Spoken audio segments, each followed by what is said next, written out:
Back with us on the Sportsman Zone. Jamaica, Trinidad and Tobago, Haiti, and the U.S. Virgin Islands represented the Caribbean at the recently concluded Winter Olympics in Beijing.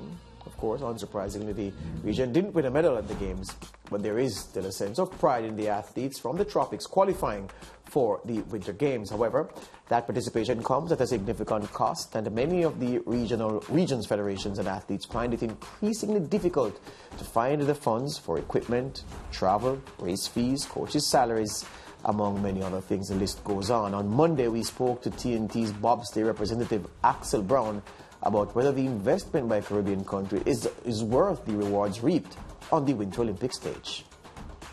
Bobsleigh is an entirely unique sport in terms of how expensive it is, because you're buying essentially a race car, a vehicle in which to compete. Few other sports have such a high barrier to entry, but equally few other sports have such an ability to capture people's imaginations and show kind of how exciting they are. So, it's half a dozen of one, six of the other kind of thing, but it's a really unique situation, and it's a tricky one, and it's something that we're going to face in these next 4 years if we want to move up the world ranks, is the unfortunate financial burden of competing in this sport.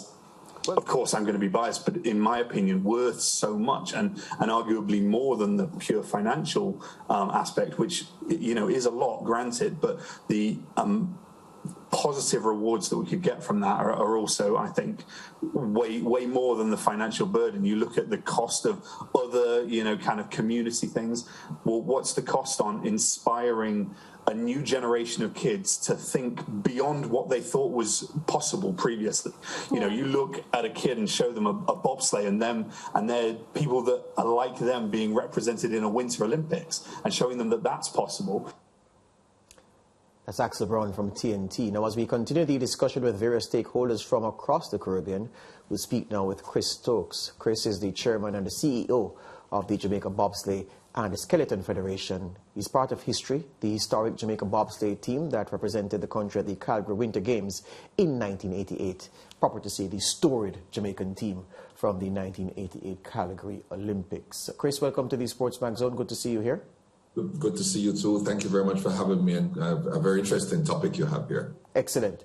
I guess the obvious place to start, Chris, is for you to tell our viewers, what does it cost to send a team to the Winter Games in the bobsled? In the bobsleigh. So let me use this year as an example.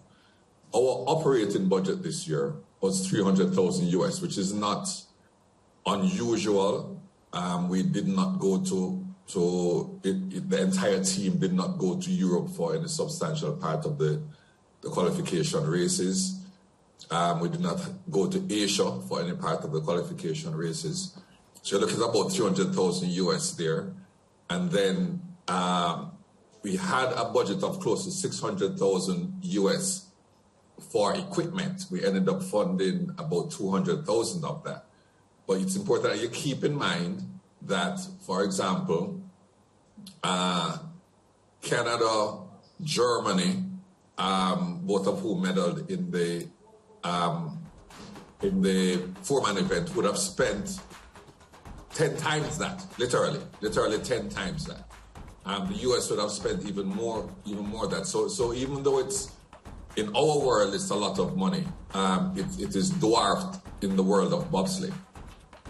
When I looked at the, Chris, and it's related to, of course, what you just said, your opening gambit, but when I look at the machine that, for instance, Friedrich drove for the Germans in the bobsled at the Olympics, and his machine, developed by BMW with the latest technology, I can't even imagine what the cost of just the sled is, the sled alone. It's a cost that we can't reach. But how do you, with what the team did in the Winter Games and did before, how do you put a proposal and a portfolio together that can attract the sponsorship support that is needed to cover the cost of competing, yes, sending teams to train? Very, very good question. Let me start with the last part first. The advantage we have that many nations do not have is that our brand represents something, represents sporting excellence, You know, we had a hard time this Olympics, but remember that this is the team that has come 10th in a couple of runs, 14th in the Olympic Games. This is a team that has the start record for at the 2002 Games. Jamaica has multiple World Push Championships. So there's a combination of the exotic from the Caribbean, the fact that people loved us and it just took on to us so rapidly, the ongoing strength of the brand is what allows us to raise funds. You know, we don't get a check from the government like the Germans or the Canadians, right? We have to make an economic proposal, and that has to do with private enterprise aligning their brands with us for a commercial benefit that they see, and the case that we try to make. So let me just pause there. I know you may want to go deeper into that. On the other side, a off-the-shelf four-man sled will cost 140,000 euros, which is up, you know, it's quite a bit. The sled that we raced in Beijing was actually Canada's 2010 bronze medal winning sled. Yes. Which is 12 years old. Yes. I mean, it's not in the game, but we could not reach the 140,000 euros. And the Germans have developed their sleds. They are not commercially available. The research and development of those sleds are paid for by the German government.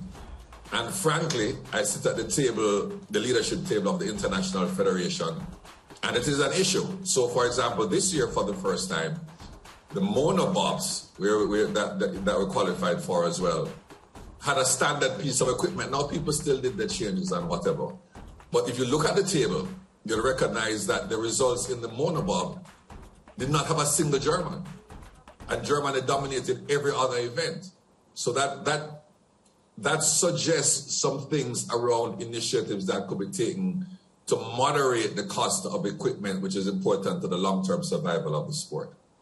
Yeah, so here's the thing. I'm going back now to the figures you mentioned in your opening statement, because at 30,000 US, which works out to, let's use 150 as a rate of exchange, that's what, 45 million Jamaican dollars. And then for what? No, you were talking about the budget, the overall cost. The first figure you mentioned. 300,000, sorry, 300,000, not 30,000, 300,000, 45 million, right. 45 million Jamaican. And then you said up to 600,000, so 90 million Jamaican. Right. You are very correct, of course. No Minister of Sport is going to go to the Ministry of Finance and the Public Service and tell Nigel Clark or whomever is there that they need $90 million space for bobsled, given that in the overall context of Jamaican sport. No, with 15 athletes or 20 athletes, that's not a sustainable value proposition. Absolutely. So here's the thing then. So with what it costs to get the team to train, with what it costs to get the team to travel and compete and be competitive while competing, and then to prepare for for a big championship, which is another cost then. What is the chart, what is the way forward that you can plot, either in your head or on paper, to take us to the next major championship in better shape, preparing for that and arriving there than we went to Beijing in? Yes, okay, very good question. Now, so there are policy issues that we are concerned about. We do want to influence the agenda that standardizes the sled. So that is one thing. But even outside of that, when you look at Germany, you know, and yes, so they have a big advantage on the sled. On the sled, we had Jamaica's four-man team had the slowest start on the last run of the event. That's something that is well within our control. Yes, right. We can recruit and train better to you know, they're up until recently, we would have had a start time in the top 5, right? We can do that. We can prepare for that for the most part right here at GC Foster, recruiting, doing a better job recruiting and training athletes locally. So I accept responsibility for that. That is very much on the table. Up to, you know, a year ago, the athletes that we had in place were capable of doing that. And I'm not saying this as an excuse, I'm saying it as a matter of fact. Yes. At the last 2 years or so, has stymied materially our ability to go out and recruit athletes in Jamaica, right? If somebody dropped out, you had to innovate. You had to look elsewhere. You had to try different things, so on and so forth. So there are two things. Let's say that there are three aspects: the start, the driving ability, and the equipment. We believe that we can be number one in the world on the start. And I say that because we have done it before. Yes. We believe that even with a team the 10th of the size of everybody else, in other words, two or three teams, not 20 all over the world, we can get them time on ice. That is, last year we did maybe 40, the year before we did maybe 40 training runs. A lot of those teams that you saw competing against us at the games would have gotten 300. Yes.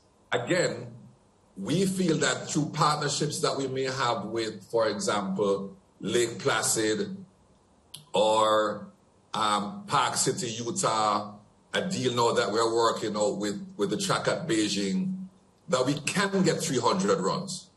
All right, those two put you in the middle of the game. Yes. All right, and those are things that we feel that we can apply ourselves to. Before the games, I'll tell you quickly, 18 months ago, we did not think that we would have been able to qualify more than a monobob or maybe a two-woman bob. In fact, the irony that our two-woman bob wasn't there, and that is probably our most competitive team, globally, right? But we. I had one of your two-women bob members as my co-host on our Winter Olympics coverage. Yes. I recall. Yes. Yeah. So there is much more. There is much more that we can do, and not. I don't want to say hide behind, because I believe in empowering athletes and just dealing with the facts at hand. We don't want to say, we're out of the equipment game, therefore. Yeah. We can control those two of the three. Before we even started the competition, we rehired. I think we lost the sound there. Yeah. Chris's sound is gone. Chris, are you hearing us? Sorry about that, Jen. Yeah, man, we're hearing you now. Yeah, you're back. Go ahead. Pick up. You can pick up. Yes. Just before the games, we hired a gentleman named Pat Brown, who brought Korea from a brand new program to a medal position in Pyeongchang in 2018 in the four-man bobsleigh and the skeleton.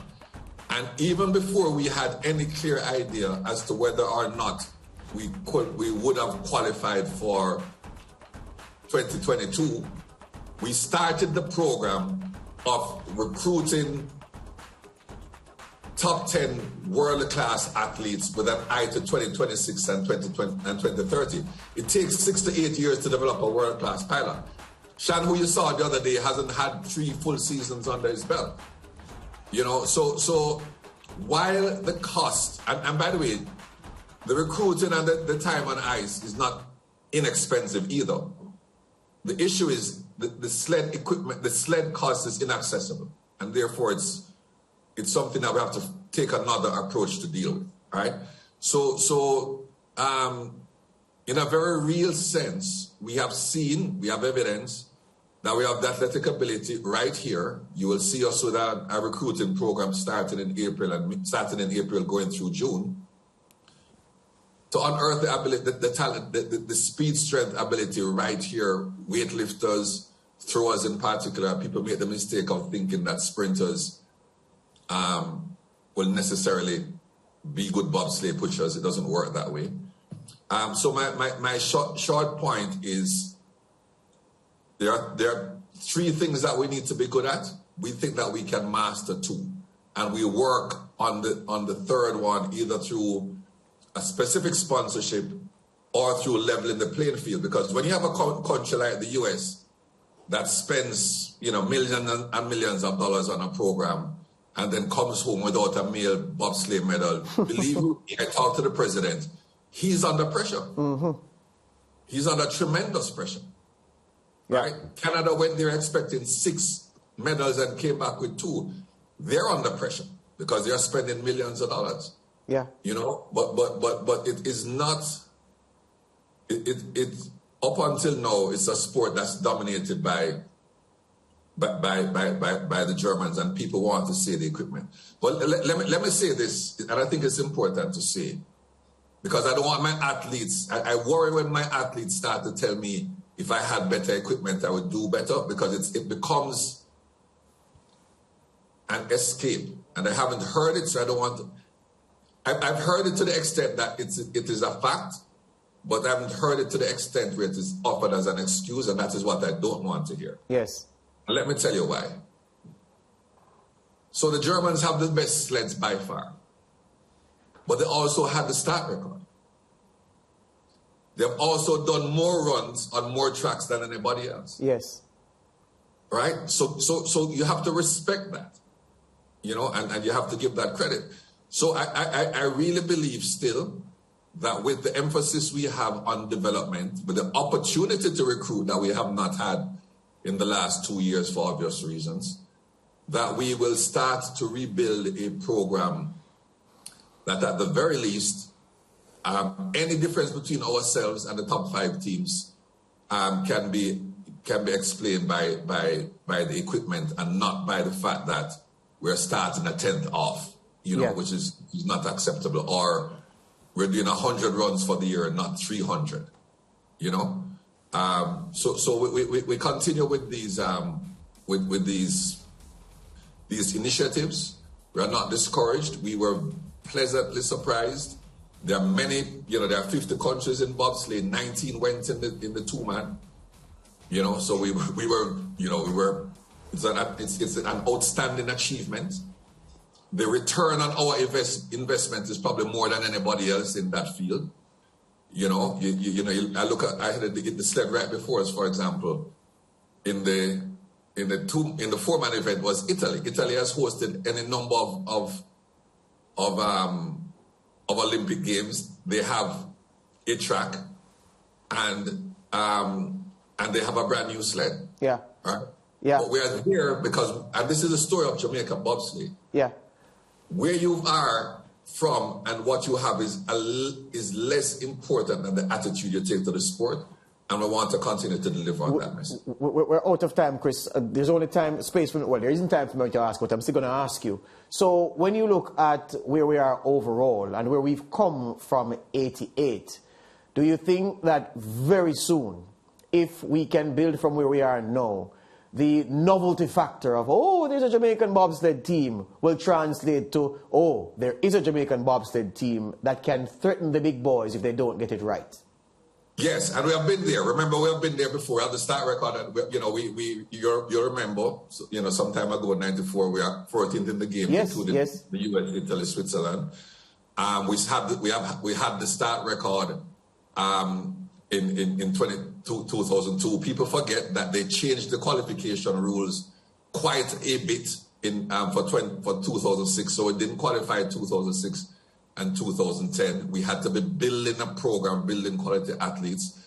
I believe that not starting our next season out, I expect Jamaica. But the novelty factor is not going to go away, because people who know the sport and look at a starting list and see the countries that are on that list and see Jamaica are going to be impressed. Yeah. So we accept that. Yeah. Right? So all I'll say, Chris, be a top 10 country at the World Cup level. Yeah. Often, and we have made progress on the North America, multitude of medals in North America. But we want to be in the top 10 and medal contending in the World Cup. And I see that coming within the next quad. Absolutely. So, and for me, the first marker of progress, based on what you said, are the 3 things among the 2 of the 3 which we can control. I want to see our stars becoming 4.9s regularly and not 5.1s. Yeah, 5.1s won't cut it. 4.9 and faster is where we should be regularly. That's where we should be. Thank you very much, Chris. All the best to you. Thank you very much as usual. Take care. Good. Break time here on the Sports Mag Zone. Back with more.